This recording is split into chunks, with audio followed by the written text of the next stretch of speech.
శివాలయంలో మీకు వెంటనే అనుగ్రహం కలగాలి అని అనుకుంటే మీరు వెళ్ళిన దాంట్లో ఒక్క నిమిషం వృధా కాకుండా పరిపూర్ణంగా శివానుగ్రహం పొందాలి అనుకుంటే ఎలా బయలుదేరాలో చెప్పింది శాస్త్రం.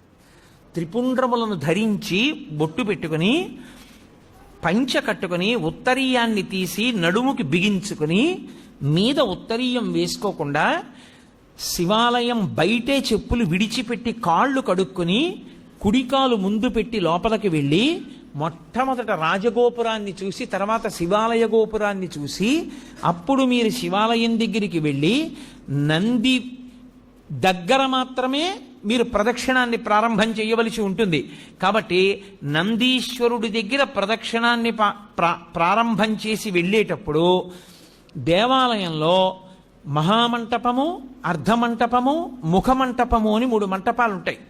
ఈ 3 మంటపాలు దేనికి గుర్తు అంటే స్థూల సూక్ష్మ కారణ శరీరములకు గుర్తు.